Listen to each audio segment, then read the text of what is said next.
Os mortos não estão dormindo em algum vazio esquecido. Neste momento, enquanto você assiste a isso, as almas de todas as pessoas que já caminharam nesta terra não foram apagadas. Elas estão em algum lugar, conscientes, aguardando. Algumas estão em paz, outras em tormento. E isso não é especulação. É isso que a Bíblia Sagrada e o antigo livro de Enoque revelam, em detalhes sagrados. Neste vídeo, você está prestes a descobrir o que acontece no momento após a morte, para onde a alma vai, o que ela vivencia, e por que as histórias de Jesus, do apóstolo Paulo e do profeta Enoque descrevem a mesma verdade assustadora. Existe um reino onde o paraíso e o tormento coexistem, onde os justos são consolados e os ímpios enfrentam a justiça divina. Você ouvirá as palavras exatas das Escrituras. Você vivenciará a visão de Paulo no terceiro céu, e testemunhará o relato arrepiante de Enoque enquanto ele é guiado pelos 10 níveis do céu, e vê o que nenhum mortal jamais deveria falar. Isto não é uma teoria. É um mapa da vida após a morte revelado em antigos textos sagrados. Vamos começar. Logo após a morte, o corpo retorna à terra. Mas e a alma? A Bíblia nos ensina que a alma não desaparece. Ela não se dissolve. Ela não entra em um sono sem sentido. Em vez disso, ela transita imediatamente para um reino espiritual. Alguns acreditam que a morte é o fim de toda consciência, que uma vez que o coração para, a mente para. Essa ideia é frequentemente baseada em versículos como Eclesiastes 9:05. Os mortos não sabem nada. Mas este versículo não é sobre o estado eterno da alma. É uma reflexão sobre a realidade terrena. Da perspectiva humana, os mortos estão em silêncio. Eles não agem mais sob o sol. Mas as Escrituras deixam algo absolutamente claro. A alma continua viva. Em Lucas 16, Jesus faz um relato vívido. 2 homens morrem, um justo, o outro egoísta e orgulhoso. Um é levado ao paraíso, o outro desce ao tormento. Ambos estão plenamente conscientes. Ambos sentem emoção. Um se lembra de sua vida com pesar, o outro descansa em conforto. Isso não é metáfora. Este é o vislumbre mais claro que Jesus já nos deu do mundo invisível, e não deixa espaço para dúvidas. O apóstolo Paulo também escreveu em 1 Tessalonicenses 5:23 que os humanos são compostos de corpo, alma e espírito, e somente o corpo morre. A alma continua. Então, onde estão os mortos agora? Eles não estão no limbo. Eles não estão vagando. Eles são colocados, por vontade divina, em um reino de paz ou dor. Este é o começo da vida após a morte. E é apenas o começo. À beira da morte, algo acontece, algo tão profundo, tão íntimo, que nenhuma linguagem pode captar completamente. O último suspiro de uma pessoa não é meramente o fim de uma função biológica. É o desvendar do mundo visível e o início de algo invisível. O corpo pode estar desaparecendo, mas a alma está despertando. Inúmeros testemunhos daqueles que estiveram perto da morte falam de uma estranha clareza, uma quietude repentina que se apodera de tudo. O tempo desacelera. O peso dos arrependimentos passados, os rostos de entes queridos, os pequenos momentos outrora esquecidos, tudo vem à tona. Não há fingimento naquele momento final. Sem ego, sem máscaras, apenas a verdade. Mas o que a Bíblia diz que está realmente acontecendo nesses sagrados segundos finais. Em Eclesiastes 12:07 está escrito: então o pó retornará à terra como era, e o espírito retornará a Deus que o deu. A alma, essa parte eterna de nós, é atraída para cima, para longe da carne, para longe da dor, para longe do barulho do mundo, e para o reino do julgamento, da misericórdia ou de ambos. Isso não é mitologia. É uma transação divina, uma separação de reinos. Alguns sentem paz ao morrer, uma suave atração pela luz, pelo descanso. Outros sentem medo, escuridão, resistência. O que determina isso? As Escrituras apontam para uma única verdade, a condição da alma. Não a riqueza, não o status, não o louvor dos homens. Somente a alma e seu relacionamento com o Criador moldará o que vem a seguir. Jesus, na cruz, experimentou essa separação. Ele clamou: Pai, nas tuas mãos entrego o meu espírito. Lucas 23:46. Ele não disse meu corpo. Ele disse meu espírito. Porque ele também entrou nessa transição invisível, não apenas como Deus, mas como homem. Ele sabia o que significava morrer. E naquele momento, o que acontece não é silêncio, mas transferência. A alma não se perde. Ela é recebida. A questão é, recebida por quem? Para os justos, há um lugar, e para os ímpios, outro. E antes de entendermos para onde vai a alma, precisamos entender o que as Escrituras e os textos antigos revelam sobre esses lugares. Não metáfora, não superstição, destinos reais. No momento em que a alma deixa o corpo, ela é atraída, por decreto divino, para um de 2 reinos. Não por acidente, não por acaso, mas por julgamento. A Bíblia não deixa isso em mistério. O próprio Jesus, em um de seus ensinamentos mais marcantes, abre uma janela para a vida após a morte que nenhum profeta antes dele ousou descrever com tantos detalhes. Em Lucas 16, 19 e 31, encontramos dois homens. Um vivia no luxo, indiferente ao sofrimento à sua porta. O outro era um mendigo, coberto de feridas, ignorado e descartado pela sociedade. Ambos morrem, mas a morte não é igual ao destino. A morte o revela. O mendigo, Lázaro, é carregado por anjos. Observe o detalhe, carregado para um lugar de paz e honra, o seio de Abraão. Isso não foi poético, foi preciso, foi pessoal. Enquanto isso, o homem rico se encontra no Hades, um reino de agonia, plenamente consciente de onde está e por quê. Ele levanta os olhos, ele vê, ele implora, ele se lembra de seus irmãos, ele sente arrependimento, dor, sede, solidão. Esta é a realidade bíblica. Não existe sono inconsciente após a morte. Existe experiência consciente e espiritual, consciência eterna, uma de conforto ou de tormento. E esses dois reinos não são galáxias distantes. Jesus diz que o homem rico olhou através de um grande abismo e viu Lázaro no paraíso. As almas dos justos e dos ímpios podiam se ver, perto o suficiente para falar, longe o suficiente para serem inalcançáveis. Mas onde poderia existir tal lugar? Onde o céu e o inferno poderiam ser visíveis do mesmo ponto de vista? Este mistério intrigou muitos, até que o apóstolo Paulo falou de algo profundo.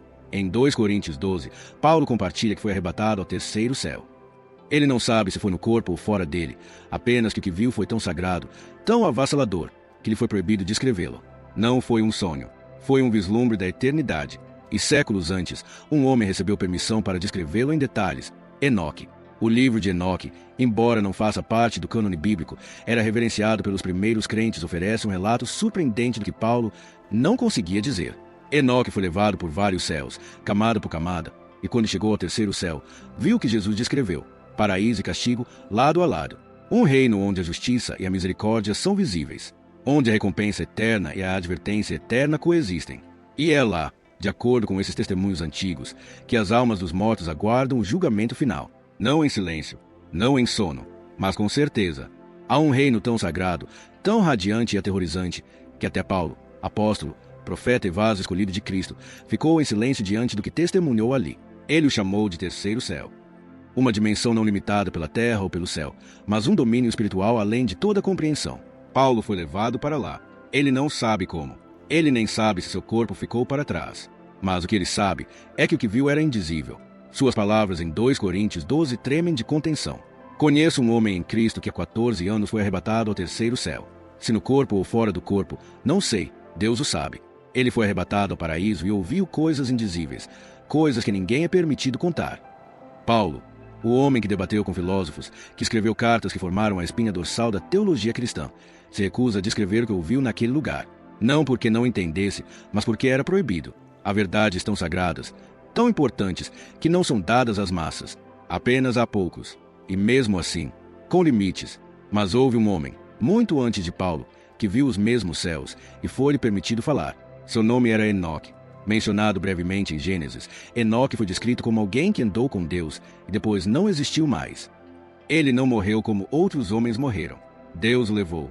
E no antigo livro de Enoque, um texto outrora estimado pela igreja primitiva e ainda reverenciado no cânone etíope, Enoque nos conta uma jornada detalhada pelos 10 céus de Deus. Quando Enoque alcançou o terceiro céu, o que viu abalou profundamente. Ele contemplou o paraíso, não uma ideia abstrata, nem um símbolo poético, mas um reino literal de árvores perfumadas, luz radiante, rios fluindo com leite e mel, e uma árvore da vida sagrada onde o próprio Senhor caminha. Ele escreve sobre uma beleza tão intensa que quase subjuga os sentidos. Folhas douradas, galhos cor de fogo e frutos que brilham como pedras preciosas.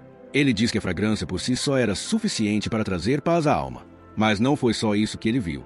Porque naquele mesmo reino, logo além do esplendor, havia algo mais. Um contraste tão violento que dilacerava a alma. Os homens que guiavam Enoque levaram a parte norte do terceiro céu, e lá ele o viu. Um lugar de sombra, de punição, de fogo rugindo e geada amarga. Um reino de trevas onde nenhuma luz entra, mas apenas o tormento flui. Um rio de fogo atravessava. Correntes, gritos, sede insaciável. E anjos, não consoladores, mas guardiões ferozes e implacáveis do julgamento, vigiavam com armas flamejantes nas mãos. Este é o mesmo lugar de que Jesus falou em Lucas 16.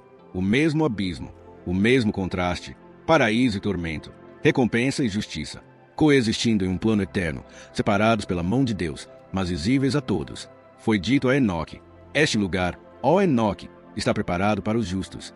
E aquele lugar, para aqueles que desonram a Deus, que roubam, matam, mentem e recusam misericórdia. Estas são as suas heranças eternas. Sem metáfora vaga, sem vida após a morte nebulosa, uma ordem divina. E a verdade mais séria, agora mesmo, enquanto você ouve isto, cada alma que deixou esta terra já foi colocada em um desses reinos, aguardando, consciente, observando, aguardando algo ainda maior ou ainda mais terrível.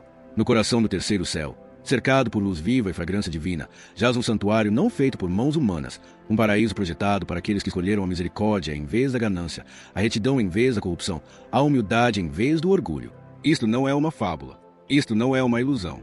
Esta é a herança eterna dos fiéis. Enoque esteve neste lugar. Ele viu que nenhum olho humano na terra jamais viu. E lhe foi dito claramente: este lugar, ó Enoque, é para aqueles que suportaram todo tipo de ofensas, aqueles que alimentaram os famintos, vestiram os nus, que desviaram os olhos do mal, que ajudaram os caídos, que andaram sem mácula diante da face do Senhor. Esta não foi uma recompensa por vidas perfeitas, foi uma recompensa por vidas entregues. O jardim que ele contemplou era diferente do Éden, pois não era um começo, era uma recompensa. O próprio ar estava repleto de paz. As árvores brilhavam com ouro e vermelhão. Seus frutos pulsavam com doçura, não apenas para a língua, mas para a alma.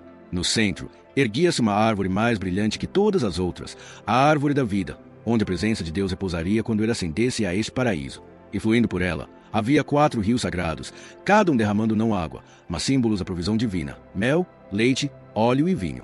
Estes não eram mero sustento, eram sinais, representações de descanso, alegria, unção e celebração. A alma aqui não tem fome, não teme, não se lembra da dor, está coberta de descanso. Mas não se engane, esta não é a recompensa final. Este é o lugar de espera dos justos, o primeiro estágio da vida eterna. Uma morada espiritual onde os fiéis descansam, plenamente conscientes, plenamente atentos, em perfeita paz, mas ainda aguardando a ressurreição final, quando seus corpos ressuscitarão em glória, reunidos com suas almas, e habitarão para sempre no novo céu e na nova terra, como prometido em Apocalipse 21. É aqui que os fiéis estão agora, não dormindo, não no limbo. Eles estão em comunhão, em segurança, na promessa. O mundo pode esquecê-los, mas o céu os mantém perto. E, no entanto, nem todos estão neste lugar. Por quê? Embora Enoque tenha visto beleza preparada para os justos, também lhe foi mostrado que aguarda os ímpios. Logo além da beleza radiante do paraíso, Enoque foi conduzido a um lugar que nenhuma alma jamais escolheria, mas muitos se encontram nele. Não era longe, não era escondido, estava bem ali, ao alcance do jardim de Deus, mas completamente separado por uma fronteira divina que nenhuma alma podia cruzar. Os 2 anjos que guiavam Enoque, sem mais gentileza no tom, o levaram ao extremo norte do terceiro céu, e o que ele viu mudou o ritmo de sua respiração. Suas palavras tremiam ao descrevê-lo. Um lugar terrível, uma região de escuridão cruel, trevas sem iluminação, uma terra onde o fogo queima sem fim. Ainda assim, o gelo congela a alma, onde a sede nunca é saciada e o frio nunca a solta. Este lugar estava repleto de julgamento. Não era caos, não era um reino de punição sem razão. Era ordenado, preciso, justo. Cada tormento tinha um propósito, cada corrente tinha um significado. Os gritos que ecoavam por seus corredores não eram silenciados, eram ouvidos e permitidos. Esta era a herança dos desafiadores. Foi dito a Enoque: este lugar é para aqueles que desonraram seu Criador, que viveram em violência, em mentiras, em roubo, que se gabaram de sua maldade, que se entregaram à perversão e chamaram isso de liberdade, que zombaram dos famintos e despojaram os pobres, que conheceram Deus, mas se curvaram diante de ídolos feitos de pedra e prata, sem vida e surdos. Esses não eram pecados vagos, eram as feridas da humanidade expostas: exploração, injustiça, crueldade, e os julgamentos encontrou face a face. Mas o que tornava este lugar mais aterrorizante não era apenas o fogo ou a geada, era a consciência. Eles se lembravam. As almas ali estavam plenamente conscientes. Não estavam aniquiladas, não estavam dormindo. Sabiam porque estavam ali. Podiam se lembrar de cada chance que tiveram de se arrepender, cada momento de verdade ignorado, cada pessoa que prejudicaram, cada oportunidade de buscar a misericórdia de Deus. Passou. Não havia mentiras aqui, apenas memória. E esperando, porque mesmo este tormento não é a sentença final. Este é o local de detenção, diante do trono do julgamento. Eles aguardam um acerto de contas maior, um que determinará não apenas o estado da alma, mas seu lugar na eternidade. Mas por que estão esperando? Que julgamento é esse que está por vir? Para compreender todo o escopo da vida após a morte, precisamos olhar para o ato final de toda a história humana, a ressurreição dos mortos e o julgamento do grande trono branco descrito no livro do Apocalipse. Há um dia chegando, mais real do que amanhã, mais certo do que o nascer do sol, em que o tempo silenciará e a eternidade falará. Os mortos, todos eles, ressuscitarão. Não apenas os justos, não apenas os ímpios. Todos, das profundezas da terra, dos mares, das cinzas de cemitérios esquecidos do pó de antigos impérios. Eles ressuscitarão, reis e mendigos, sacerdotes e prisioneiros, tiranos e santos. Ninguém estará faltando. Nenhum nome será omitido. Nenhuma vida será esquecida. O livro do Apocalipse abre esta cortina final no capítulo 20. A cena é aterrorizante em sua majestade. E viu um grande trono branco e aquele que estava sentado sobre ele, de cuja presença fugiram a terra e o céu. E vi os mortos, grandes e pequenos, em pé diante de Deus. E os livros foram abertos. Estes não são livros de histórias. São livros de registros. Cada ação, cada pensamento secreto, cada ato oculto feito na sombra, cada palavra dita quando ninguém mais estava ouvindo, escrita. E naquele dia, a alma não mais argumentará. Não haverá advogados de defesa, sem subornos, sem negações, porque tudo será conhecido. A alma se verá plenamente, e nesse espelho da verdade, a eternidade será decidida. Para aqueles cujos nomes são encontrados no livro da vida, o livro selado pelo sangue do Cordeiro, pela fé e entrega a Cristo, o veredito é a alegria. Eles serão acolhidos na nova Jerusalém, em um novo céu e uma nova terra, onde nenhuma lágrima cairá, nenhuma morte existirá e o próprio Deus habitará com seu povo. Mas para aqueles que não são encontrados naquele livro, aqueles que rejeitaram a graça, que se apegaram à maldade, que zombaram da voz de Deus o chamando de volta, há apenas um destino. E a morte e o Hades foram lançados no lago de fogo. Esta é a segunda morte. Não porque Deus se deleite na destruição, mas porque Ele é justo. Porque um Deus santo não pode permitir que a rebelião governe na eternidade. Porque o paraíso não pode conter justiça e corrupção para sempre. Aquela divisão temporária que Enoque viu, o paraíso e o tormento no terceiro céu, será dissolvida. Os justos ascenderão à glória. Os ímpios serão lançados fora. Os reinos espirituais serão esvaziados, e tudo que restará é a ordem eterna do reino de Deus. E é por isso que Jesus alertou com urgência. É por isso que Paulo implorou com lágrimas. É por isso que os profetas gritaram nas ruas. Porque o julgamento não é um mito. É uma data no calendário do céu. E ninguém escapa dele. Mas o que acontece depois? O que acontece com a alma quando este grande julgamento estiver completo? Para responder a isso, precisamos ir além do terceiro céu, para a própria nova criação. Uma vez que o julgamento final seja proferido, uma vez que cada alma tenha se apresentado diante do trono, uma vez que os livros sejam fechados e o último nome seja pronunciado, algo inimaginável começa. Tudo que você já conheceu, as estrelas, os oceanos, o céu acima e o solo abaixo, desaparecerá. Não simbolicamente, literalmente. Apocalipse 21 começa com as palavras de um homem que viu com seus próprios olhos.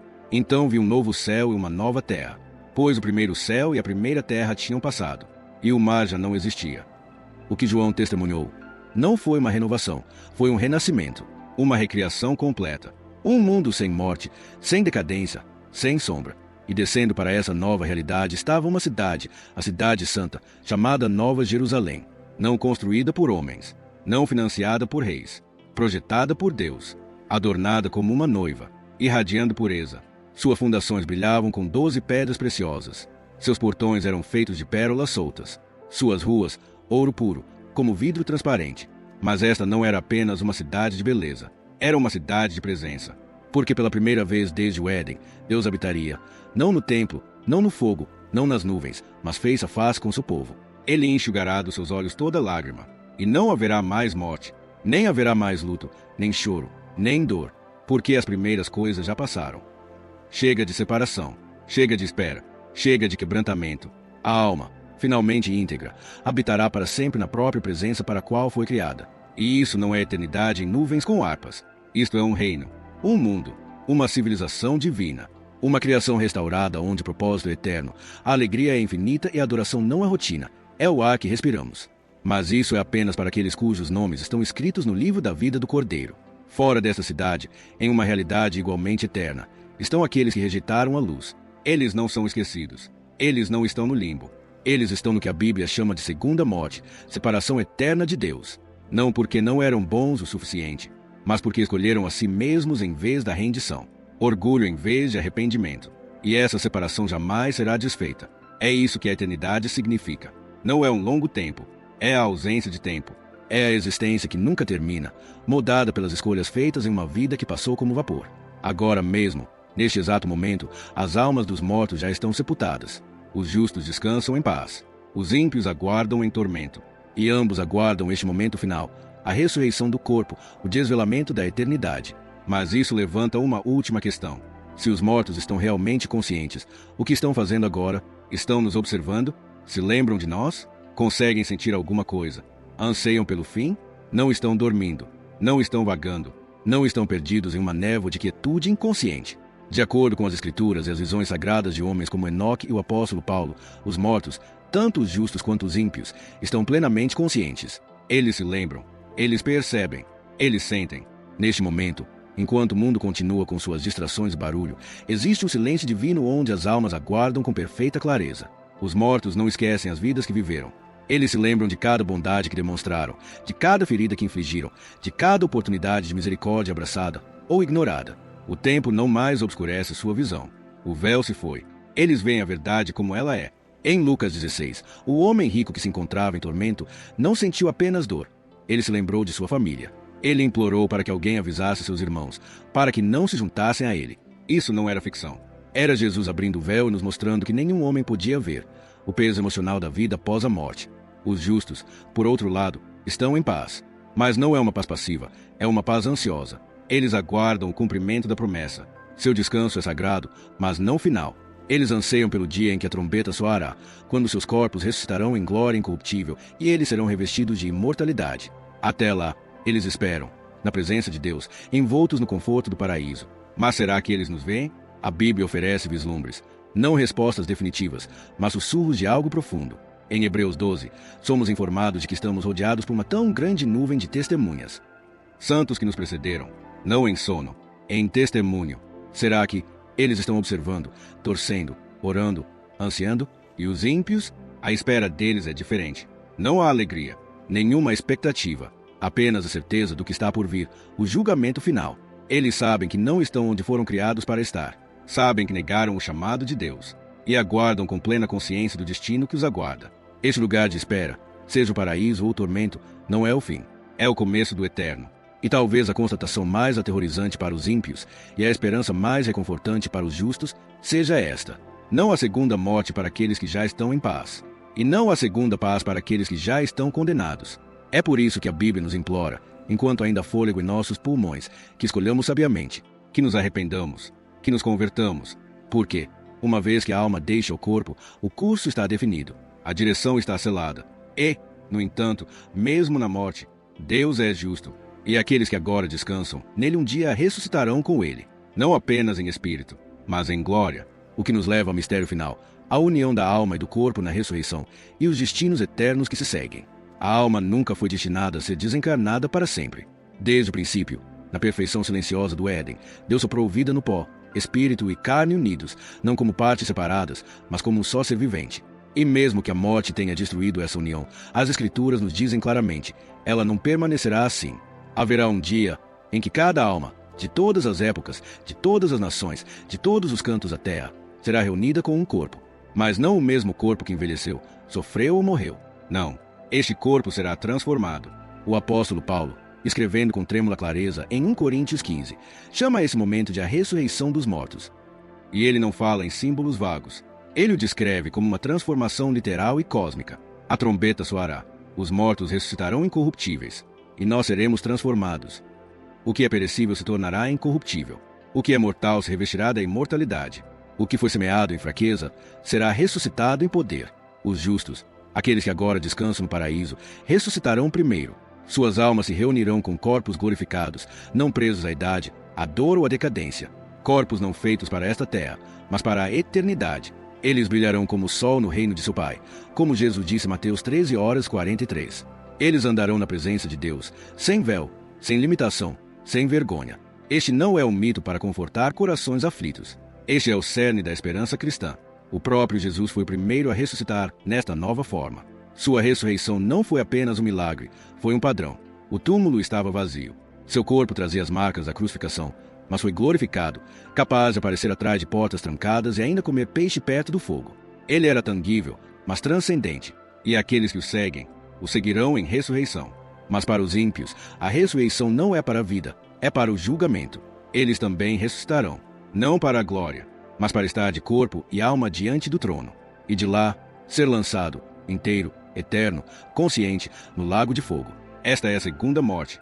Uma morte não de extinção, mas de separação eterna. A ressurreição confirma o que muitos desejam negar, que nossas escolhas, nossas vidas, nossos corações ecoam na eternidade, não apenas na memória, mas na forma, em substância, na existência que nunca termina.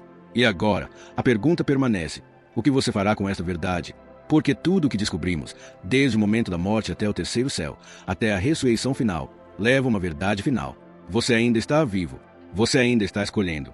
E as almas daqueles que se foram antes de você, elas já estão posicionadas, já esperando, já são testemunhas. E talvez, apenas talvez, eles estejam observando agora, esperando que você faça a escolha que eles fizeram um dia. Trilhar o caminho estreito, deixar o orgulho de lado, voltar-se para a misericórdia.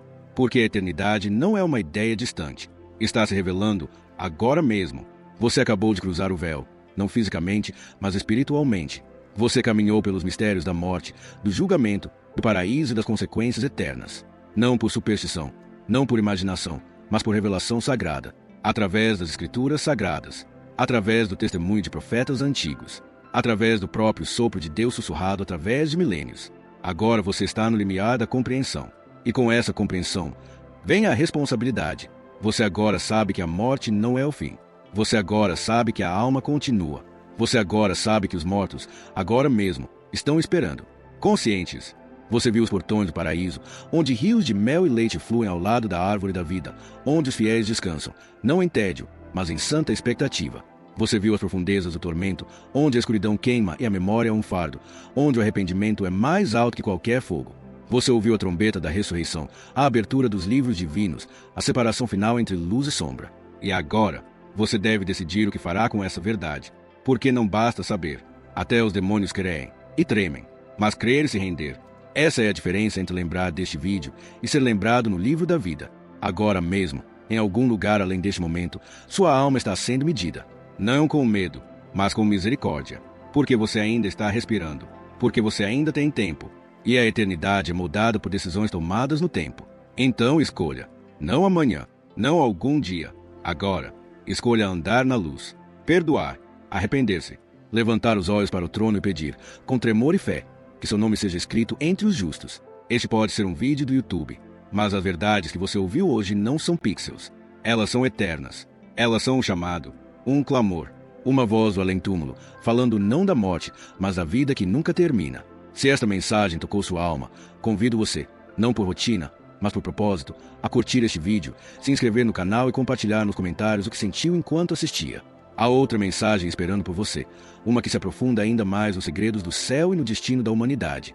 Ela está aparecendo na sua tela agora mesmo. Clique nela. Continue. Não pare aqui. Você acaba de tocar à beira da eternidade. Agora, caminhe mais fundo. Até a próxima. Que a verdade guie seu caminho e que o eterno vele por você.